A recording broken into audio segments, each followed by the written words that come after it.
Je dis déjà bonjour à toutes et à tous. Alors, les fidèles et puis les nouveaux peut-être ou les nouvelles, merci de nous rejoindre pour ce énième GovTegu de l'année 2024.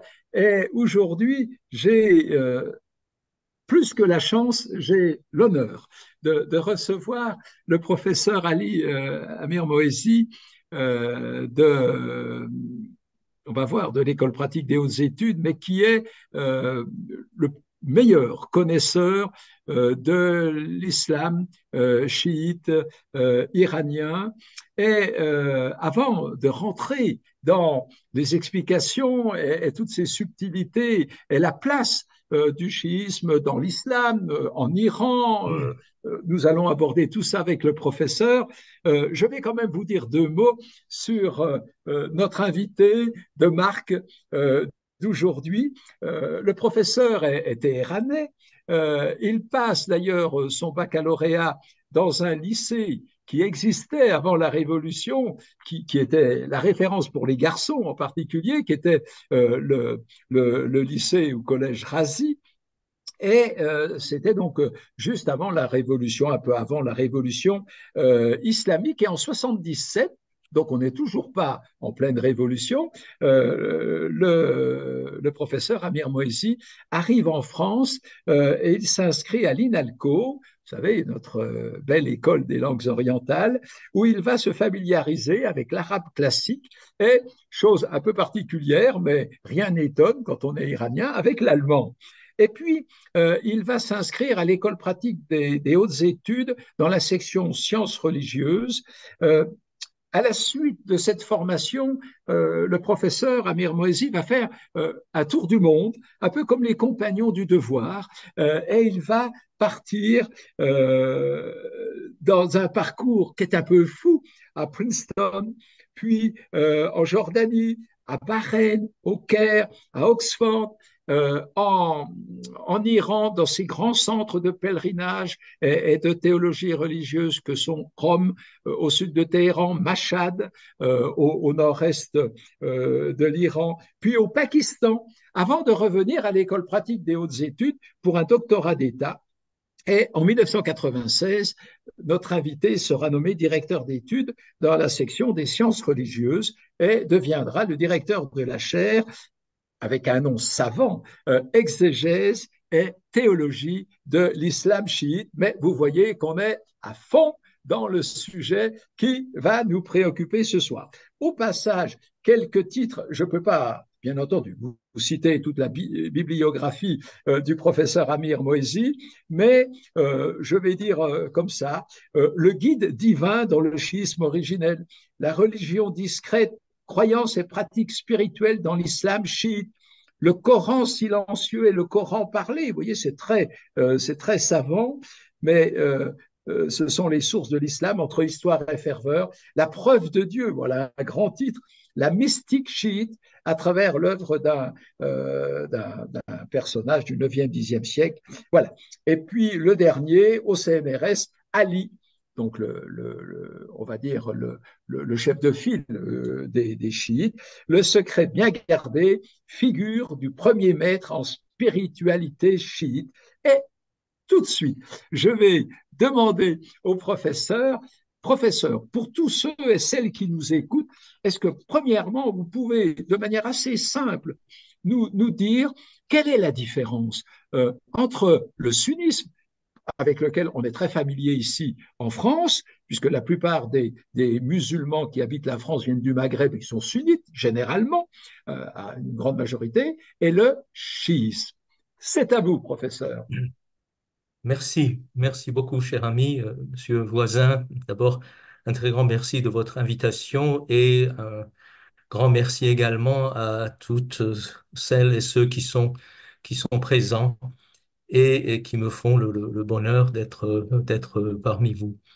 Euh, Écoutez, pour en peu de mots, parce que nous avons peu de temps, Oui, peut-être la différence entre le chiisme et le sunnisme. Donc, d'abord, le sunnisme constitue la famille majoritaire, hein, de l'islam, à peu près 4/5. Et puis, le chiisme, disons, c'est la plus importante minorité religieuse au sein de l'islam, un cinquième, ce qui fait qu'un cinquième des musulmans, ça fait entre 200 et 300 millions de fidèles, donc ce qui en fait quand même une minorité respectable. Alors, si on regarde les sources, là, disons, le schisme, la division remonte à la mort du prophète Mohammed, et donc selon la tradition en l'an 11 de l'Hégire, c'est-à-dire 632 de notre ère, et la question de sa succession. Et donc, très rapidement dit, disons, les ancêtres de ceux qu'on appellera plus tard les sunnites sont ceux qui disaient que le prophète n'avait désigné personne pour sa succession. Et donc, ils ont élu, enfin, je veux dire, un comité parmi les compagnons respectables des prophètes a élu donc quelqu'un qui faisait partie des compagnons proches du prophète et qui était un de ses beaux-pères, Abu Bakr, donc est élu le premier calife de l'islam.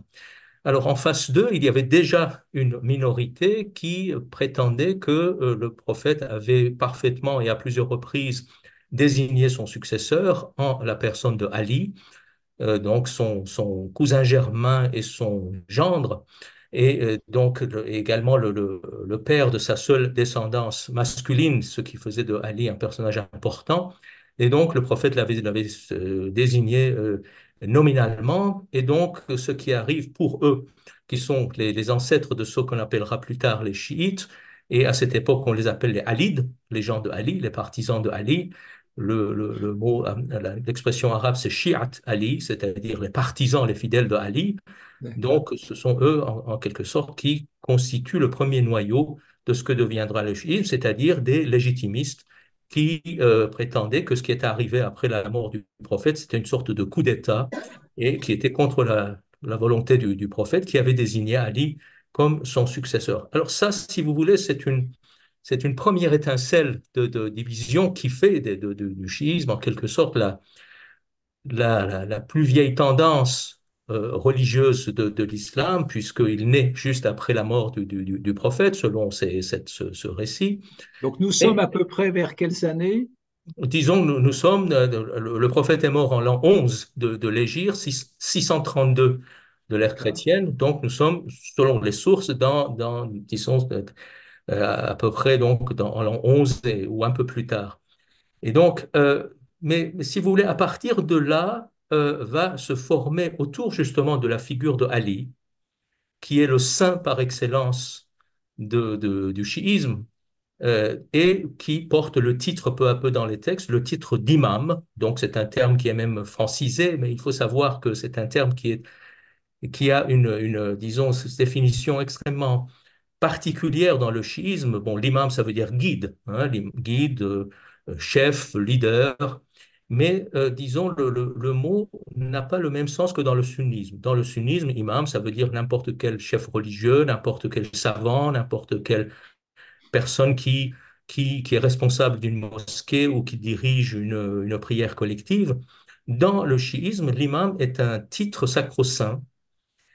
C'est un personnage sacré et peu à peu, autour de la figure de Ali comme premier imam, c'est-à-dire premier guide, se forme une véritable religion mystique de la figure du guide, et qui, on va en reparler, Oui. est, selon laquelle, selon cette doctrine, l'imam est une figure théophanique.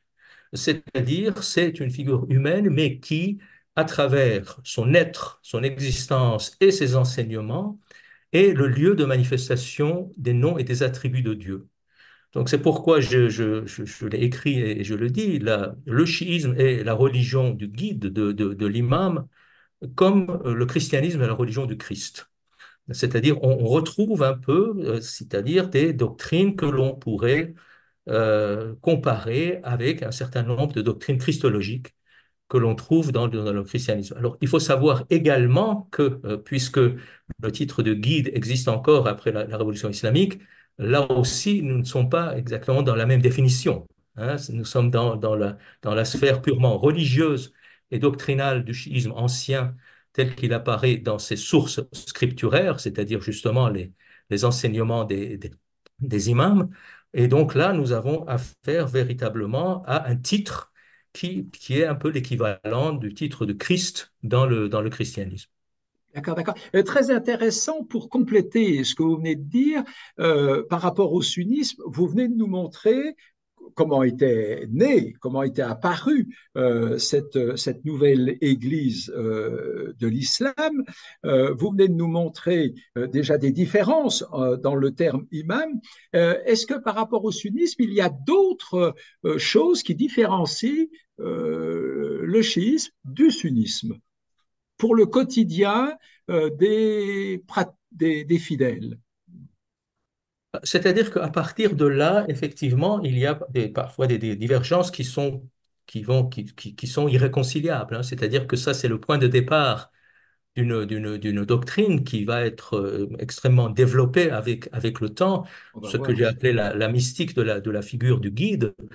Je vous donne un exemple parce que je pense que cet exemple est parlant et significatif. C'est que on peut dire que le sunnisme, hein, c'est-à-dire ce que on appelle l'islam majoritaire ou l'orthodoxie islamique, mais bon, je mets l'orthodoxie entre guillemets parce que vous savez, dans toute religion, même toutes les minorités se disent orthodoxes, hein. On est toujours l'orthodoxe de quelqu'un, hétérodoxe de quelqu'un. Donc, pour le sunnisme, on peut dire que c'est c'est une religion du livre, pour euh, utiliser une expression coranique, c'est-à-dire que le sunnisme est la religion du Coran livre, livre qui, selon la croyance sunnite, donc, contient la parole de Dieu, mais sous forme de livre. Euh, le chiisme est la religion du livre fait homme. C'est-à-dire que le chiisme, tout le chiisme est concentré sur la figure de l'imam comme étant en quelque sorte la parole vivante de Dieu et qui, dans sa personne et dans ses enseignements, donc, transmet ce qui est divin aux êtres humains et à ses fidèles. Donc, nous avons d'une part, en quelque sorte, le sunnisme, qui est la religion de la parole de Dieu faite livre. Le chiisme est la religion de la parole de Dieu faite homme. Alors, c'est une des fonctions principales de l'imam, c'est également d'être l'interprète de la parole de Dieu, c'est-à-dire, c'est très important, pour les chiites, le Coran, comme toute autre écriture, est fondé sur une division entre ce que Saint Paul appelle la lettre et l'esprit. L'écriture de Dieu est composée d'une face apparente, d'une lettre, d'une dimension exotérique, et puis d'un sens caché, d'une dimension ésotérique. Et dans le schisme, c'est le guide qui a comme fonction, entre autres, de révéler à ses fidèles, en les initiant, au sens caché du livre. Donc, l'imam est l'interprète par excellence de la parole de Dieu et c'est celui qui révèle le sens caché de la parole de Dieu. Et je dirais le niveau le plus profond de ce sens caché de la parole de Dieu, c'est sa propre personne. C'est le mystère justement de l'homme divin. Voilà. Alors, je voudrais revenir voilà, sur cet aspect parce que je pense que nos auditrices, nos auditeurs, s'ils se trouvaient face à un chiite, pourraient se dire, mais attends, c'est quoi la différence? Là, j'ai un fidèle en face de moi. Est-ce qu'il a un comportement différent dans le quotidien du fidèle musulman qui est sunnite ou qui est chiite? Est-ce qu'il y a dès qu'on se lève et qu'on va se coucher, des comportements, des attitudes, des gestes pendant l'année, les fêtes? Est-ce qu'il y a des différences avec le sunnisme? Alors, les différences sont issues justement de cette différence. C'est-à-dire, dans le chiisme, il y a c'est la religion d'une véritable dévotion à l'égard de Ali et de ses descendants, c'est-à-dire ce que le chiite appelle les imams, les descendants de Ali, avec son épouse Fatima, qui était donc la fille du prophète. Hein, donc les descendants de Ali et de Fatima sont également les descendants du prophète, il y a une véritable dévotion à leur égard. On appelle ces gens-là, bien sûr, les guides, les imams, mais également les Ahl-Bayt, c'est-à-dire les gens de la famille, de la sainte famille prophétique. Donc là aussi, on trouve un parallèle avec le christianisme, la notion de la sainteté de la famille du saint, du prophète. Donc, si vous voulez, dans la religion chiite, ce qui véritablement caractérise la religion chiite, c'est cette dévotion, ce qui fait que, par exemple, les jours d'anniversaire ou de mort de ces guides sont célébrés dans le calendrier religieux chiite, ce qui n'est pas le cas dans le sunnisme, qui ne reconnaît pas, en quelque sorte, bon, qui a beaucoup de respect pour les descendants du prophète, mais qui ne les considère pas assez saints, n'est-ce pas, pour fêter leur Oui, anniversaire ou leur mort, ce qui est le cas pour les chiites.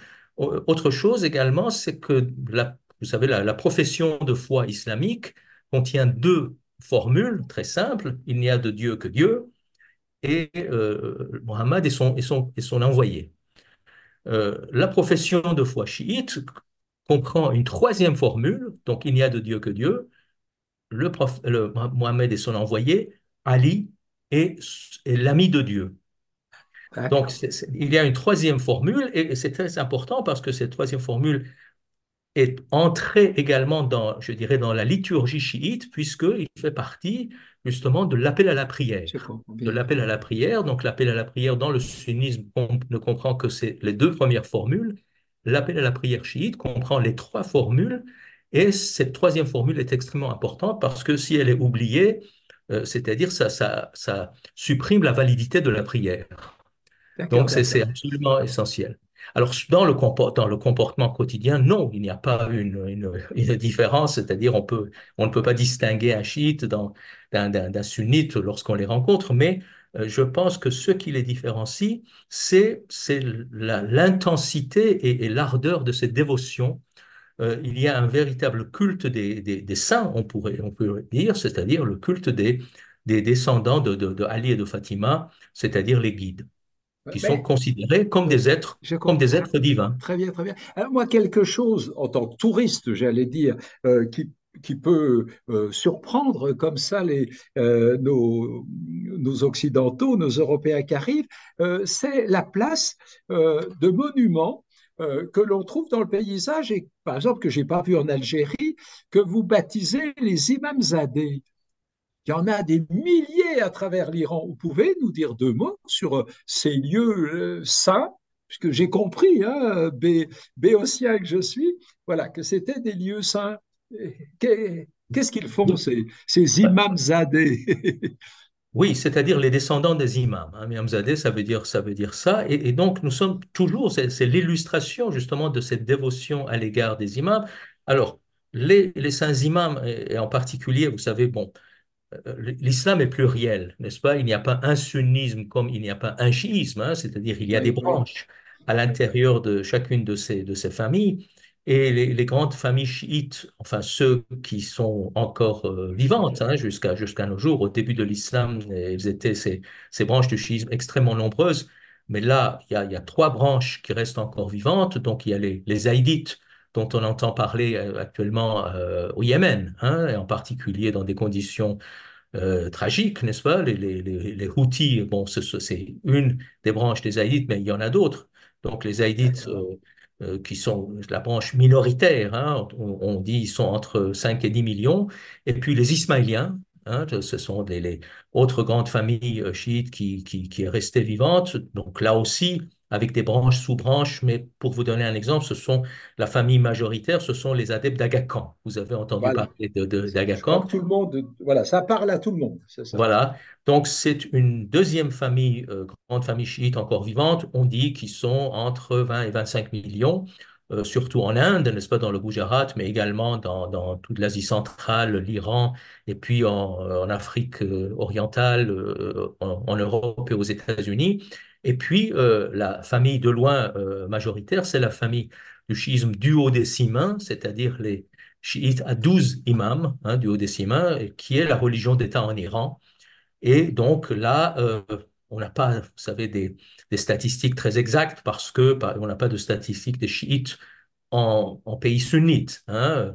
Il y a un très grand nombre de chiites, par exemple au Pakistan et en Inde, probablement entre 70 000 et 80 millions, mais on n'a pas le nombre exact.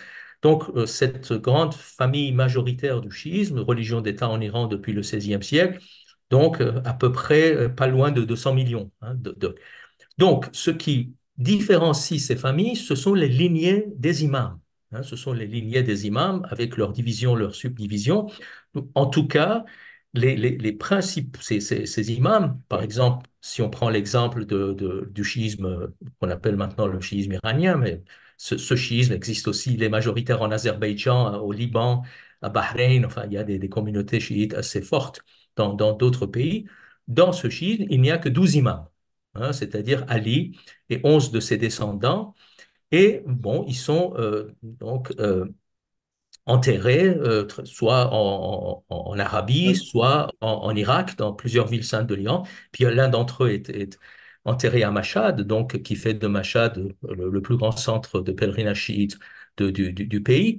Mais c'est comme si vous voulez, la dévotion populaire ne se contentait pas de ces 12, donc, et avait besoin d'autres saints. Et donc, en Iran, on a, bon, on ne sait pas si historiquement c'est vrai ou pas, en tout cas, dans la dévotion populaire, c'est une réalité. On dit que les descendants de ces imams sont venus très souvent en Iran, terre du chiisme et terre de dévotion à l'égard des chiites, et sont morts donc en Iran. Et donc, on a construit des mausolées sur leurs tombes. Et donc, ce sont ces gens-là qui sont considérés comme des descendants des imams. Les plus célèbres donc, sont par exemple à Rome, justement, donc la mausolée de la Sainte Massoumeh, ou encore à Shiraz, n'est-ce pas, la mosquée de Shah Cheragh, donc un autre mausolée. Donc il y en a effectivement, comme vous dites, des centaines et des centaines qui constituent je dirais, un réseau de sainteté, un tout à réseau de fait, tout à fait. dévotion Oui. qui cristallise d'une manière générale la fidélité des chiites à l'égard de leurs imams et de leurs descendants. Tout à fait, tout à fait. Professeur, est-ce qu'on ose parler d'analogie avec le christianisme, par exemple? Parce C'est ce que que, j'ai déjà fait, hein. J'ai dit le ah oui, schisme est la religion du guide, de l'imam, comme oui, le christianisme est la religion du Christ. Là aussi, nous avons un phénomène qui est similaire au culte des saints, n'est-ce pas, dans le christianisme, surtout le christianisme catholique et le christianisme orthodoxe. Et effectivement, oui. Et il y a beaucoup de parallélismes, hein. Il y a beaucoup de parallélismes. Et vous savez, vous avez eu la gentillesse de citer mon dernier livre, Ali, le secret bien gardé. Nous avons même des textes qui sont attribués à Ali, ce sont des sermons attribués à Ali, qui sont rapportés dans des sources anciennes, où Ali dit explicitement que je suis le Jésus de cette communauté. d'accord. Et il se compare Oui, oui. explicitement à Jésus, fils de Marie, et il dit, bon, Jésus, je suis le Christ, et Christ est témoin. Donc il Voilà, voilà. établit une identité, mais dans quel sens? Dans le sens où nous sommes tous les deux des êtres qui manifestons à travers nos existences Dieu. Voilà. Et vous pouvez nous dire deux mots alors sur l'organisation de cette église chiite. Ah, Est-ce qu'il y a une organisation des niveaux, des grades, un cadre voilà. alors, je ne sais pas pourquoi j'ai perdu vos images. Il n'y a rien Vous, sur mon écran, mais vous bon. nous avez perdus. Ah. Vous me voyez, n'est-ce pas? On vous voit très bien, professeur, et on vous entend parfaitement. Ah, très bien. Donc, bon, je vais attendre que vos images me reviennent également. Oui. Voilà, c'est fait, c'est fait. Bon, Alors, l'organisation, c'est que si vous voulez, bon, les choses ont évolué, hein, à travers l'histoire. Donc, pendant la vie, je dirais, terrestre, bon, on va rester peut-être, on va se limiter à cette famille majoritaire du on chiisme, est hein. d'accord, on est Je, d'accord. je ne vais pas vous, Faisons simple pour nos auditeurs et voilà, auditrices. donc je ne vais pas vous parler des chiites zaïdites ou des chiites ismaéliens, mais des chiites à 12 imams, donc Voilà, religion d'État en Iran. qui sont majoritaires en Iran. Oui, faut le dire. Et partout, hein. Et vraiment, Partout, c'est la famille de partout. loin D'accord. dominante. Alors, tant que les imams terrestres, je dirais, les imams historiques étaient Vivait. là, c'est-à-dire les 12, hein, il faut savoir que donc le 12e est celui qu'on appelle l'imam caché. Donc, il s'est occulté selon la tradition au début du 4e siècle de l'Hégire, c'est-à-dire de notre 10e siècle. Selon la tradition, cet imam s'est occulté, est devenu caché. Et selon la croyance donc, de cette branche du chiisme, c'est pour cela qu'on les appelle les chiites à 12 imams, puisque la lignée de leur imam se termine avec ce 12e. Ce 12e est caché, il traverse providentiellement le temps pour revenir à la fin des temps comme le sauveur eschatologique, comme le sauveur des fins des temps.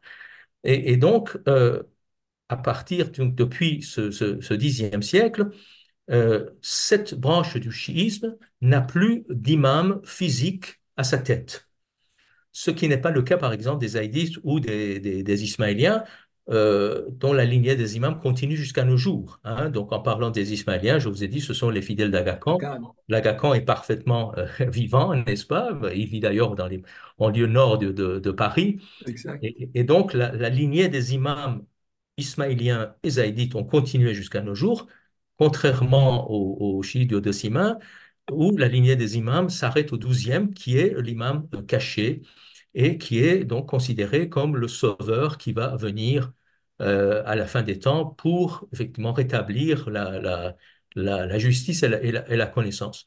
Donc, tant que les imams étaient là, autour d'eux, il y avait une organisation, n'est-ce pas? C'est-à-dire des cercles de fidèles plus ou moins proches d'eux. Donc là, comme nous avons affaire à une doctrine mystique, voire ésotérique, donc très souvent, il y avait des cercles de disciples plus ou moins proches. Les disciples proches étaient initiés à des doctrines et des enseignements ésotériques, et puis des disciplines moins proches à qui on enseignait disons, des choses moins secrètes et moins ésotériques. Donc il y avait une organisation et une vie économique qui permettait à la communauté chiite de vivre à l'intérieur, je dirais, de l'islam majoritaire qu'on appellera peu à peu le sunnisme.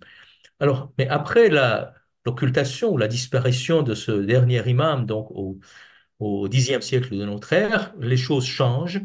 Donc, l'imam n'est plus là et peu à peu commence un phénomène important, c'est-à-dire le remplacement de la figure du guide théophanique, par, je dirais, le docteur de la loi, par les théologiens. Donc c'est un phénomène qui commence dès le Xe siècle, d'autant plus que ce Xe siècle est le siècle, on a appelé le siècle chiite de l'islam, parce que les grands centres de l'empire musulman sont pendant ce siècle dirigés par des différentes dynasties chiites. Donc à partir de là commence donc le pouvoir de plus en plus grandissant sur le plan social et politique du juriste théologien, qui va peu à peu remplacer donc la figure de l'imam. Et là, les choses continuent. Alors, le siècle chiite se termine au XIe avec le retour fracassant d'un sunnisme extrêmement dur, et la répression des chiites donc va reprendre, ce qui était le cas des premiers siècles également. Et donc, le tournant arrive quelques siècles plus tard, au XVIe siècle, et très exactement en 1501, est l'arrivée au pouvoir de la dynastie des Safavides, et qui déclare le schisme religion d'État, le schisme duodécime, hein, donc le schisme à 12 imams, religion d'État en Iran. Et les premiers souverains de cette dynastie, des Safavides, à partir du XVIe siècle, mettent sur pied ce qui n'existe pas ailleurs dans l'islam, c'est-à-dire ce qu'on pourrait appeler le clergé.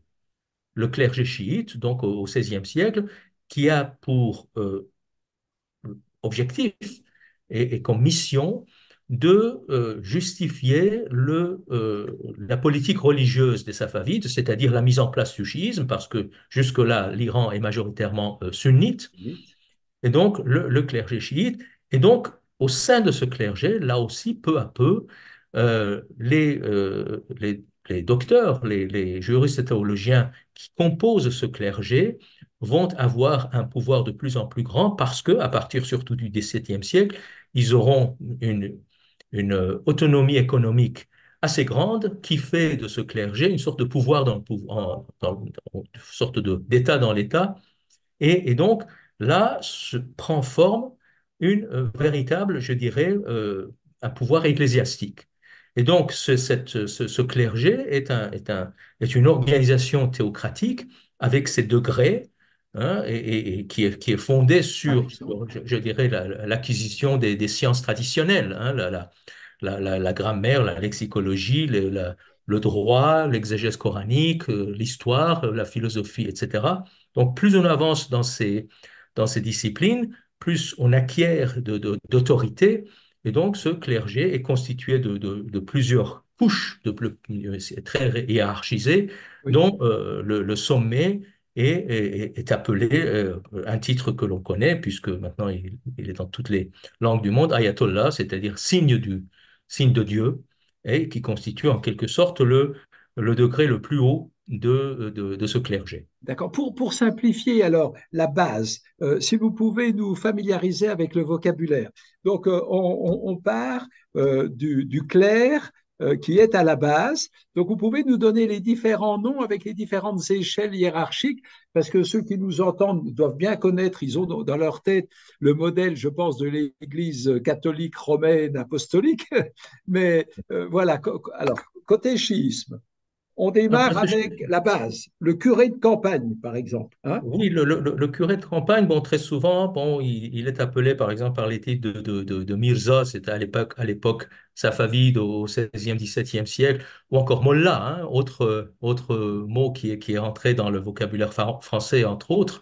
Oui. Donc, le Mollah, c'est le clerc, hein, donc mais il faut que je précise que cette hiérarchie n'est pas aussi élaborée et aussi, Ah, je dirais, solide et aussi euh, structurée que, par exemple, l'Église catholique, hein. Les choses sont ah, un peu plus ah bon. floues.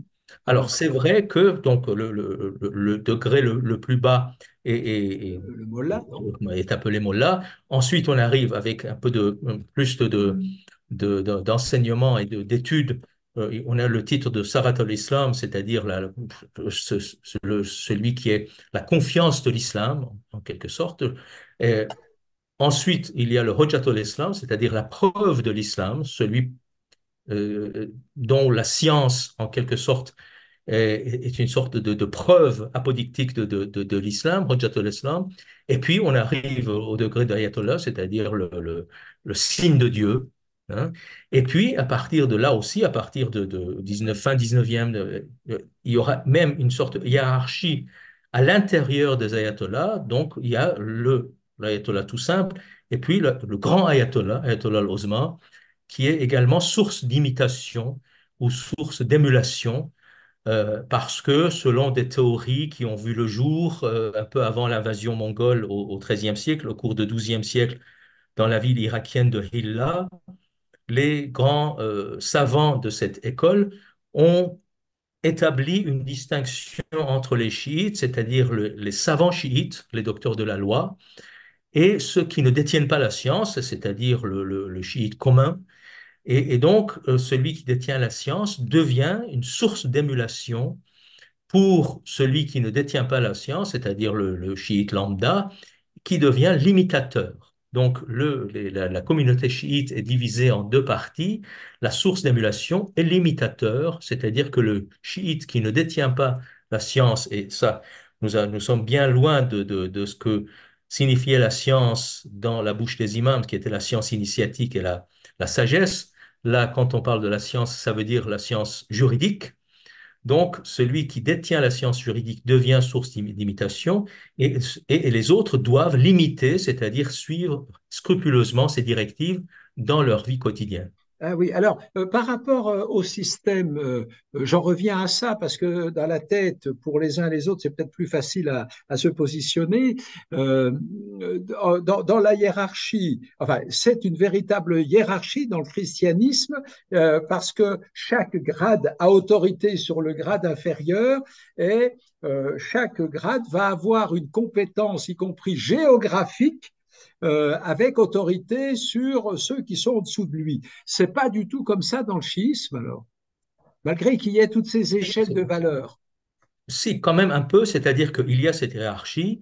Donc, effectivement, les degrés supérieurs ont autorité sur les degrés inférieurs parce que très souvent, ils ont une relation de maître et disciple. Hein. Donc, effectivement, il y a cette hiérarchie et cette gradation d'autorité. Mais Et pas puis, géographique, pas alors, géographique. si, Ah, parce que ah là, si, on rentre, par exemple, si on considère les grands ayatollahs, donc source d'émulation, donc à partir du début du XXe siècle, il y en a pas beaucoup, disons, il y en a entre 10 et 15, hein, qui sont répartis dans les grandes terres chiites en Iran et en Irak principalement, mais également, par exemple, au Pakistan, dans la communauté chiite. Et donc là, il y a, je dirais, un facteur géographique et un facteur ethnique qui rentrent en jeu. Par exemple, bon, traditionnellement, je ne sais pas, la minorité turcophone de l'Iran, qui est une minorité forte, hein, pas loin de 20 millions, a d'habitude justement sa source d'imitation, hein, d'accord. qui n'est pas forcément la source d'imitation des non-turcophones. Donc, il y a, vous voyez, donc, et les turcophones d'Iran sont géographiquement répartis dans des régions précises. Vous voyez? Donc, il y a un élément géographique et, moi, je dirais encore plus, un élément ethnique qui rentre entre eux. Donc, nous avons aussi le chiisme de langue persane et le chiisme de langue arabe. Donc, là aussi, autre division qui introduit, je veux dire, peut-être des gradations dans le degré d'émulation par rapport aux grands ayatollahs. Là aussi, par exemple en Irak, où les chiites duodécimains sont majoritaires, donc nous avons des chiites arabophones. Oui. Et, Alors, vous nous avez déjà, pardon, professeur, vous nous avez déjà dit deux mots, mais je voudrais qu'on revienne un petit peu dans le détail sur la formation. Alors, pour être mollah, par exemple, commençons par le début, que faut-il faire comme étude ou de quelle formation bénéficie-t-on? alors pour être mollah, bon, la formation n'est pas très avancée, hein, c'est-à-dire il faut savoir lire et écrire déjà, et surtout savoir lire et écrire l'arabe. Et puis, donc, disons, les disciplines de base sont très souvent donc la langue arabe et puis les disciplines juridiques. Les disciplines juridiques, donc là aussi, il y a des degrés, hein, c'est-à-dire qu'il y a de grands juristes et puis des juristes moins grands, et donc ça s'arrête là. Et puis, le cursus continue, donc on arrive à des disciplines plus complexes, je dirais, comme par exemple l'exégèse coranique, comme les degrés avancés des domaines juridiques, la théologie scolastique, hein, la théologie rationaliste.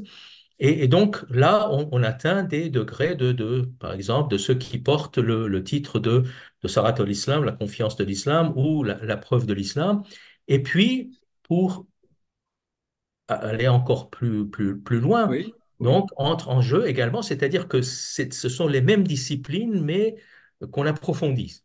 Donc la théologie scolastique, par exemple, ou les fondements du droit, au usul fiqh, ou encore la philosophie, c'est une discipline qui est restée vivante dans les écoles théologiques chiites, qu'on appelle la sagesse, hikmat, n'est-ce pas, mais qui est la philosophie classique.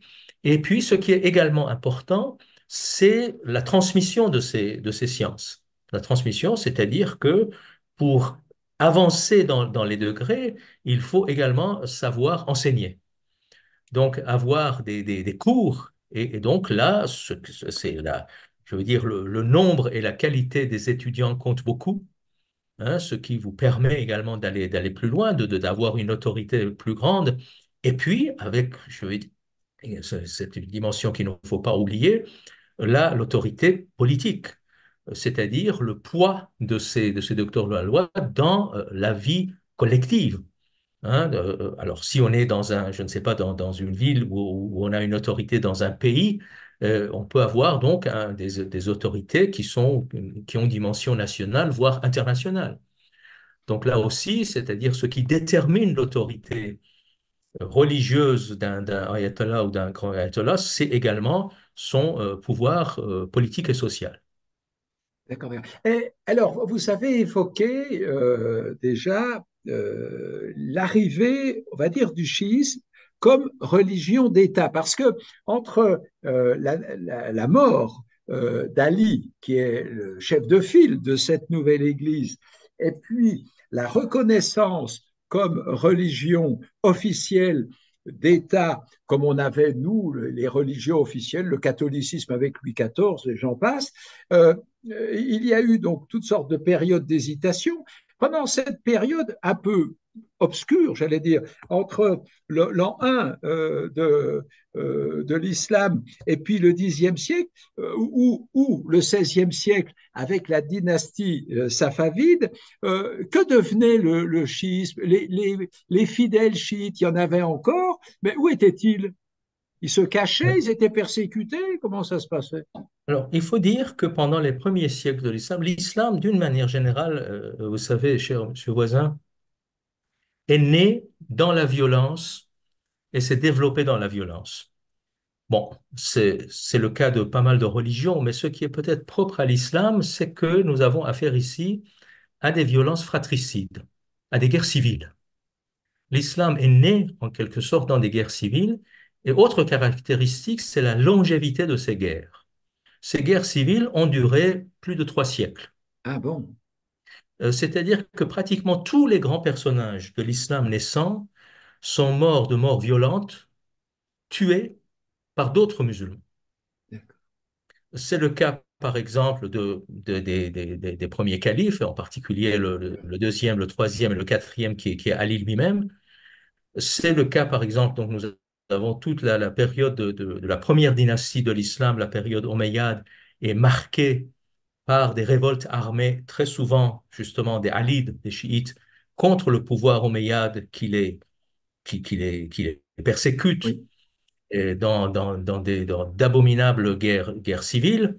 Et puis, la dynastie Omeyyade tombe dans une révolution sanglante, la révolution abbasside, donc l'arrivée au pouvoir de la deuxième dynastie de l'islam, et puis la reprise de la répression, surtout contre les chiites, répression qui provoque des rébellions armées, qui suscite d'autres répressions, etc. Et nous sommes à la fin du IIIe siècle.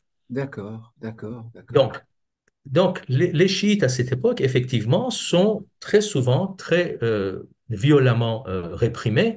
Bon, le symbole suprême, c'est d'abord Ali lui-même est assassiné, hein, il est mort assassiné, et puis celui qui devient en quelque sorte l'emblème de la figure emblématique du chiisme, c'est l'imam Hussein, donc fils de Ali et de Fatima et petit-fils du prophète, qui est assassiné donc quelques décennies après la mort du prophète par le pouvoir omeyyade à Karbala et qui devient la figure emblématique du martyr pour les chiites. Beaucoup d'historiens considèrent que le massacre de Karbala, donc au sud de l'Irak, est en quelque sorte l'acte de naissance du chiisme comme religion proprement dite D'accord, d'accord. où le clivage avec les non-chiites devient extrêmement radical.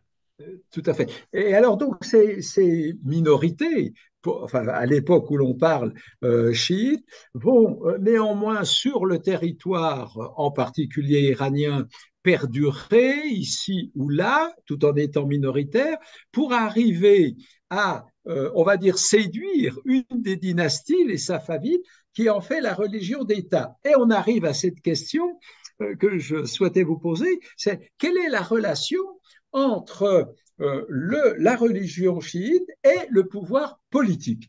Parce que en France, vous savez bien, depuis la Révolution française, nous sommes formatés à la laïcité. Donc, c'est très compliqué de comprendre ces amalgames ou ces connivences ou ces collaborations entre la religion et le pouvoir politique. Que pouvez-vous nous en dire? Alors, d'abord, il faut savoir qu'effectivement, entre la période des imams historiques et les Safavides, il y a plusieurs siècles. Donc, je reviens un peu à votre question initiale. Que deviennent les chiites pendant ce long laps de temps? C'est que nous avons des poches, effectivement, de communautés chiites Ah un oui, peu dispersées un peu partout. d'accord. L'Irak, l'Irak reste quand même la terre chiite par excellence, hein, surtout l'Irak du Sud. autour de la ville de Koufa, aujourd'hui Najaf, n'est-ce pas, et puis ailleurs, et puis des poches en Iran et un peu ailleurs.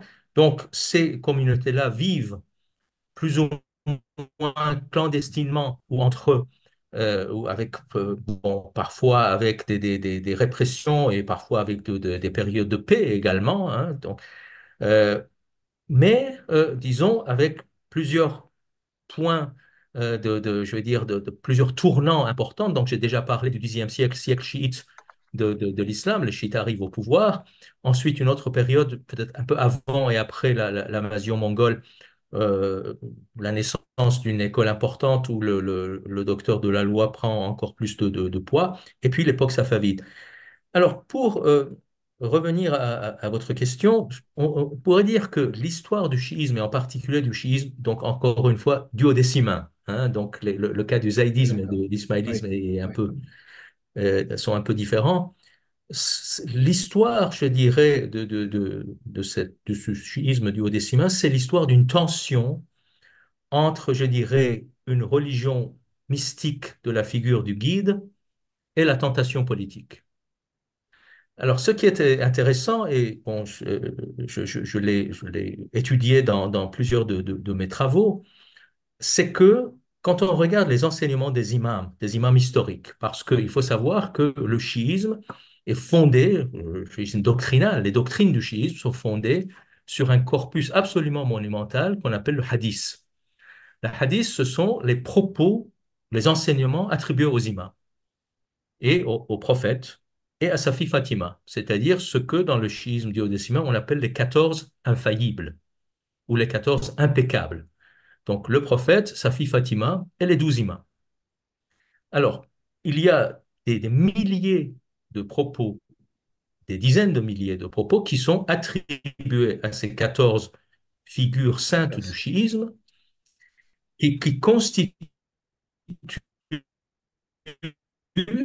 un corpus monumental chiite en quelque sorte, surtout les, les doctrines métaphysiques, les doctrines éthiques, les doctrines philosophiques, les doctrines mystiques sont fondées dans ce corpus de plusieurs milliers de pages. Et ce qui est intéressant, c'est que tel qu'il apparaît dans ce corpus monumental, le schisme théodicée est apolitique, Ah, ah. piétiste. C'est ce que vous entendez? Alors, je vous entends, moi, de mon côté, ici à Paris, c'est plus ou moins net, là, depuis 3 minutes à peu près. Je crois. Est-ce que vous m'entendez là? Oui, là, ça revient. Je vois l'image qui s'en va, qui revient. Mais là, c'est bon. Allons-y, allons-y. Je vous en prie. Oui. Non, Ah, oui, c'est- j'ai eu l'impression que la connexion était moins bonne. oui, oui, mais Parce la que bande passante, votre image s'est fixée. effectivement. Oui, oui, voilà. Mais enfin, moi, c'est pas grave. Ce qui compte, c'est qu'on vous entende. Euh, le principal, c'est que, évidemment, on entend mal. Oui, oui, on est bien conscient qu'on entend mal. Là, c'est entrecoupé en ce moment. Peut-être continuer. Est-ce que c'est mieux? Ben, vous savez, ça Très va bien, je être comme continue. ça. Allez, allez-y. Je vous ferai signe Bon. si ça n'allait pas. Donc, je disais que la religion chiite est fondée doctrinalement sur un corpus monumental, donc Oui, de propos, de oui, on a dizaines de milliers de entendu tout propos ça. Oui, oui, attribués, oui. voilà. Et donc qui constitue ce qu'on appelle la tradition, hein, le hadith chiite. Et ce qui est intéressant, c'est que quand on regarde ce corpus ancien, le chiisme duodécimain est quiétiste, est apolitique, c'est-à-dire à ma connaissance, comme vous savez, dans l'islam, il n'y a pas une frontière nette entre le religieux et le politique, entre le temporel et le spirituel. Mais justement, ce corpus duodécimain est, à ma connaissance, le seul corpus au sein de l'islam où une distinction nette est faite Ah, ah bon, entre le religieux et le politique, entre d'accord. le temporel et le spirituel, c'est-à-dire nous avons les enseignements remontant aux imams où ils interdisent à leurs fidèles Ah oui, d'avoir une activité politique. ah, C'est-à-dire, pour garder la pureté de leur foi, on leur oui, oui, demande de rester à l'écart de toute activité d'accord. Oui, politique. oui. Toute activité politique, c'est simple, c'est-à-dire se rebeller contre un pouvoir jugé injuste ou bien collaborer avec un pouvoir jugé juste. D'accord, d'accord. Et alors, quand va se faire ce glissement vers le politique qui aujourd'hui paraît indissociable? Une très, très bonne question. Justement, avec la disparition du dernier imam, l'arrivée au pouvoir des chiites et la montée de la figure du docteur de la loi qui remplace qui remplace l'imam et surtout qui a pour fonction de justifier justement l'arrivée au pouvoir des chiites qui est en rupture, qui est en contradiction avec ces textes de base. Et donc, Complètement. à partir de là, donc, on va dire que l'imam étant absent, le docteur de la loi, détenteur de sciences, c'est-à-dire surtout de sciences juridiques, peut maintenant, effectivement, justifier un pouvoir politique. Et non seulement l'activité politique n'est pas interdite, mais elle devient obligatoire. Ah C'est-à-dire, un bon, ah chiite est bon. appelé à collaborer avec le pouvoir chiite, avec le Le gouvernement chiite. pouvoir en poste. Et donc, c'est à partir de là ce que j'ai déjà appelé la substitution de la figure de l'imam par celle du juriste théologien. Et donc, c'est-à-dire que à partir de là, une religion qui, dans ses fondements, est une religion mystique et philosophique et avec des dimensions ésotériques extrêmement fortes, prend de plus en plus l'aspect d'une religion politique et d'une religion de gouvernement. Donc, alors c'est vrai que Très là, ça important. ne dure pas, c'est-à-dire le siècle chiite, le dixième ne dure pas, mais avec le temps, les docteurs de la loi vont théoriser de plus en plus, je dirais, cette philosophie, Ah, voilà, ça repart. cette logique politique. Et c'est surtout au sein de Claire vide que le rôle politique du docteur de la loi va être défini de manière de plus en plus précise. Et donc là, c'est-à-dire Très intéressant. ce phénomène de substitution de la figure de l'imam par la figure du docteur de la loi devient de plus en plus forte. Alors, il faut dire également que aux côtés de ce chiisme politique, il y a également un autre chiisme. Est-ce que vous m'entendez? Oui, Parce oui, que... oui, oui, oui, oui, oui, vous entends là. Oui, oui. Ah, très bien, très bien. Euh, il y a également, c'est-à-dire que le chiisme politique, qui est surtout maintenant très visible en Iran depuis la révolution islamique, Oui, ce n'est pas le seul courant, hein. Il y a également un courant qu'on pourrait appeler traditionnaliste, que l'on trouve dès l'époque safavide, par exemple dans les écoles philosophiques et peu à peu dans les confréries mystiques, hein, c'est-à-dire c'est la naissance de ce qu'on pourrait appeler le soufisme chiite, hein, à partir qui d'accord. est plus tardif que le soufisme sunnite, Alors, ça sera un à autre partir du sujet. XVIIe Oui, siècle. oui. Oui. Alors, dans ces courants-là, les courants philosophiques et mystiques, il y a un retour et un respect de cette tradition originelle, je dirais mystique, et également apolitique. Et D'accord. c'est une tendance, cette tendance traditionnaliste et mystique est encore extrêmement vivante, Ah, là, c'est pas très bon. mais elle est silencieuse Voilà. et même parfois réprimée, malheureusement. Ah oui. Écoutez, il nous reste 5 minutes. J'aimerais, Ah, je si crois vous que je suis... si vous m'entendez, j'aimerais pour conclure que vous nous disiez, est-ce qu'éventuellement, Oui, comme, comme dans l'Église chrétienne, est-ce qu'il y a des courants ou certains mouvements de modernité dans l'Église ou la pensée chiite aujourd'hui? Ah, ah, écoutez, c'est- on s'est perdu, professeur, on s'est perdu. oui, On s'est perdu. vous me demandiez s'il y a des courants à l'intérieur. Oui, de modernité à l'intérieur de la pensée, puisque chez les théologiens, évidemment, chiites. Ah, ah, Oui, et je dirais même peut-être que je dirais, réformes ou la pensée oui, oui, réformatrice les plus puissantes au sein de l'islam, peut-être, d'une manière générale, se trouvent à l'intérieur du chiisme. Et plus ah particulièrement bon, peut-être en Iran, Donc, nous avons quelques grandes figures, hein, dont certaines sont encore vivantes. Par exemple, je pense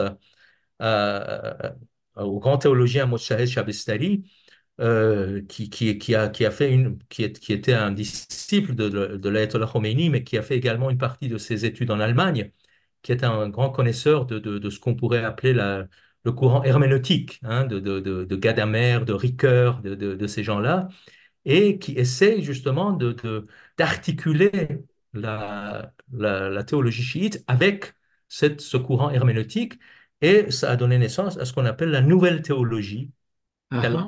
Kalam et Jadid, et qui fait, je veux dire, euh, qui introduit des notions extrêmement importantes dans la perception religieuse des choses, c'est-à-dire la vision historique et critique.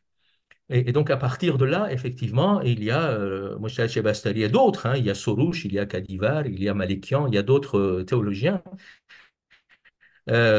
clairs ou pas clairs, hein, mais quand même des théologiens, c'est-à-dire des penseurs religieux qui essaient justement d'introduire cette modernité. Maintenant, la modernité, bon, n'a pas une définition unique, Non. mais donc la modernité dans le sens de, je dirais, regard critique et distancié vers les choses de la foi. Disons, donnons cette définition-là. Et donc, on trouve cette tendance-là chez ces théologiens. Oui. Mais pour peut-être parler simplement, euh, est-ce qu'il y a une recherche d'adaptation au monde moderne qui fait que déjà le mode de vie n'est plus tout à fait le même et donc un certain nombre de principes sont peut-être plus difficiles à mettre en œuvre. Alors, parce qu'il y a le monde musulman dans lequel s'exerce cette religion, mais il y a le monde de la planète dans des pays qui ne sont pas musulmans. Et pour l'intégration de ces fidèles dans une société cosmopolitique très, très différente culturellement sous tous aspects, est-ce qu'il y a des réflexions qui se font pour adapter, comme on voit le pape pour la communauté chrétienne, prendre des décisions qui paraissent aujourd'hui révolutionnaires en disant oh, le pape autorise ceci, autorise cela. Est-ce qu'il y a ce mouvement-là qui naît dans le chiisme? Euh, je crois, oui, et c'est pour ça, si vous voulez, j'ai voulu résumer ce que vous venez de dire par ce fait extrêmement important, c'est-à-dire l'introduction de la vision historique des choses. Parce que qu'est-ce qu'elle permet, cette vision? C'est-à-dire, c'est de dire, il y a des sources ou des textes qui sont importants, mais qui sont dépassés. Et donc, on peut les respecter en tant que documents historiques, mais on ne peut plus les appliquer À la comme lettre. règle à la lettre. Et donc, l'introduction de l'histoire, c'est de relativiser ces choses-là, c'est de prendre une distance critique, c'est de contextualiser et essayer de les adapter justement à D'accord. un monde qui n'est plus le monde du 9e, 10e siècle. Complètement, Donc, moi, complètement. j'ai résumé la chose en disant que, en parlant de cette révolution, c'est-à-dire l'introduction de la perception historique et critique des choses. Voilà. Eh bien, écoutez, professeur, le temps est écoulé. On va rester sur cette vision d'avenir, d'évolution des choses. Je vous remercie. Je remercie toutes et toutes de nous avoir suivis. Et on se dit, pour celles et ceux qui nous restent fidèles, le 18 septembre, je recevrai l'auteur d'un ouvrage qui vient de sortir et nous allons parler des Ranat, ces fameux tunnels d'amener d'eau qui, il y a à peu près 2500 ans, ont été probablement mis au point en Iran pour alimenter les communautés qui vivaient dans les déserts et dans ce paysage très désertique. Je remercie encore mille fois le professeur Merci à vous. Amir Merci Moesi. beaucoup. Merci, professeur. Et voilà, on a essayé, grâce à vous, de brosser ce tableau, ce paysage, pas simple, hein, puisqu'il ne nous est pas familier à nous, occidentaux, Merci de nous avoir donné un certain nombre de clés pour appréhender peut-être d'autres rendez-vous et d'autres discussions qui pourront poursuivre cette conversation. Merci.